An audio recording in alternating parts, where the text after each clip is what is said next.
were you when you heard about 9/11?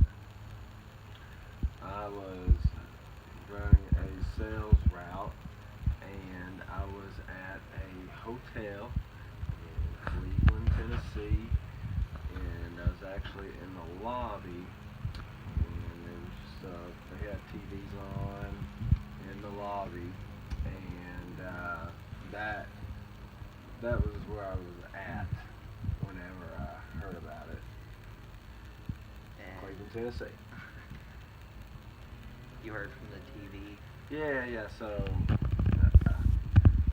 I saw it because when I was in the lobby there in the hotel, they had TVs around everywhere, and it was all on TV. Obviously, what was happening, and it was like everybody that was in the hotel was all kind of all coming around the TVs. I think a lot of people couldn't really believe what they were watching, so they didn't know if it was, I think for me personally, you didn't know if it was some sort of terror attack, you didn't know if it was an accident, and so there were so many questions behind everything, and everybody was there talking, so, a lot of speculation, but yeah, it was through the TV and in that lobby, Cleveland. What was your initial thought whenever you saw it? Well, I mean, like I said, there was all kinds of, I think the good-hearted side of me wanted to think that it wasn't real because the nation that I grew up in didn't we didn't have that, and all my life I've never had that type of you know tragedy or any kind of event like that had never happened. So for me personally, I was just sitting there trying to think on the other side of it, you know, maybe was all an accident, and you know, but the fearful side of me was thinking, this was where America is under attack, but part of me didn't want to believe that yet. Did you know anyone who was directly affected by the attacks? Um, no, I didn't know anybody directly impacted through the attacks. I think through the years I've met people that have had family members or friends or somebody like that was affected, but I personally did not know anybody that was involved.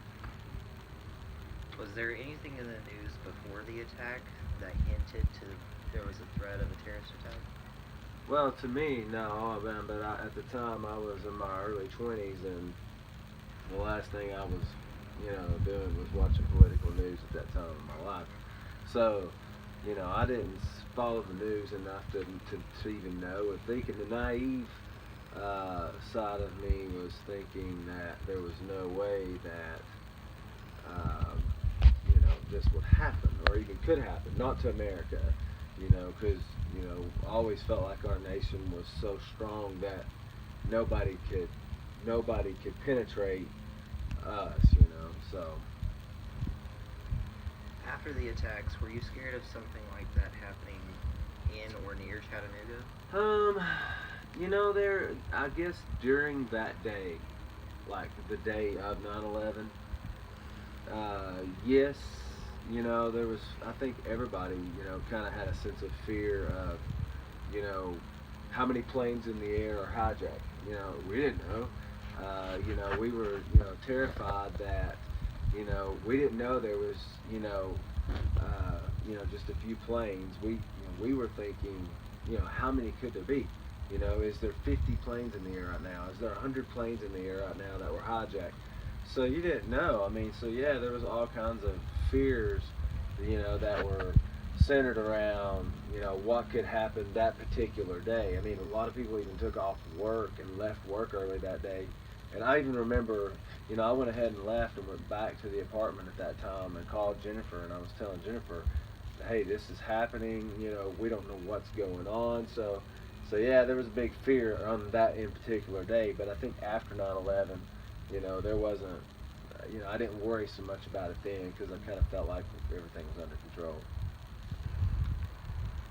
What was your kind of coping mechanism for like the week or so after the attack?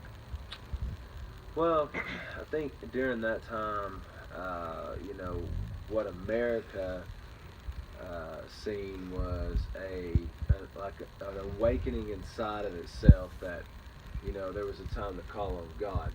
And, you know, there people put American flags out in their yards. People were flying American flags in front of their houses. There was a great sense of American pride, you know, after 9/11, and you know everybody was like on board with the, um, you know, America is the greatest nation bandwagon, and you know we were one nation under God, and I think that was the one thing that, you know, you tipped your hat on, that we were a godly nation and that we would rebound. Do you expect the other planes to hit? You said you like didn't know Yeah, how that many. that on that particular day, you know, we didn't know how many planes were in the air that had been hijacked, you know, so um, that was one of those things. That was one of the big questions that we just did not know, and so yeah, it was very possible that there was more. You know, we didn't know, so Were you watching the news when the other plane hit the yes. other tower? Oh yeah, we watched the news the rest of the day, you know, so um, I don't even think we turned the news off for a few days, as a matter of fact. So the news was running constantly, and so when the other plane went down in Pennsylvania, you know, I was watching the news then, and you know, there was the Pennsylvania, and so yeah, it was those different other different uh, crashes that were hijacked were they were all, you know, basically on the news as soon as they happened, so we were watching it. You said you were watching the news a lot. What was your response from the political figures of that Well, time? during that time, George Bush was the president, and you know, I think George Bush at that time had just been voted in as president, and I think more than anything, his whole goal was to bring America together. And really, like I said a minute ago, George Bush was really big on, you know, God will bring us through this. And I thought he did a great job of stepping up and being that presidential leader during that time to assure everybody that was in America that we were a safe nation, that we were a strong nation, and that we were a godly nation. And I think George Bush, he basically, you know, he didn't just say it, but I think he really meant it. And you know, I felt like that at that point we were being led strongly, at least by our president. Okay. Were you fearful of another attack in another big city? Um, Not on that day specifically, just later on. No, I think Another attack no, like that.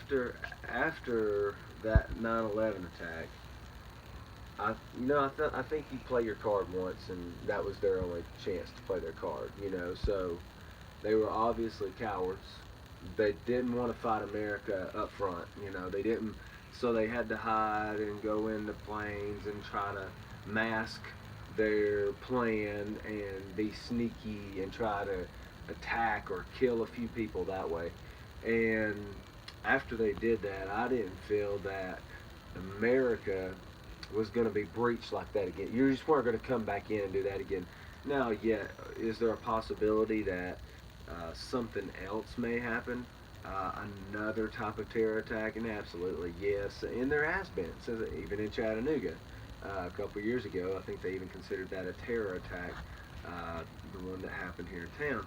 But I don't feel like anything of that magnitude, like an airplane crash and taking down a complete, you know, World Trade Center. I don't think that would happen. But you never know. I mean, our nation has seemed to go through our times in the, you know, the last several years, but I don't fear it. You know, it's not a fear of mine. Alright, last question. Do you look at life differently after the attacks? Um, you know, I don't know if it was necessarily 9/11 that has changed, but I think every person my age or even older will tell you that we live in a different time now than we did even whenever I was a child. And so, I think there's a sense of innocence that has been taken from our nation, whether that is 9/11 or just all kinds of events since 9/11 and after. But I do think that there is a sense of innocence that's been taken, and not just 9/11. You have other crazy people that walk into malls and shoot people, and restaurants and hair salons, and work. So there's all these stupid, crazy people out there that do these things. Plus, you got terror attacks. So yeah, um, yeah, that's pretty much it. Alright,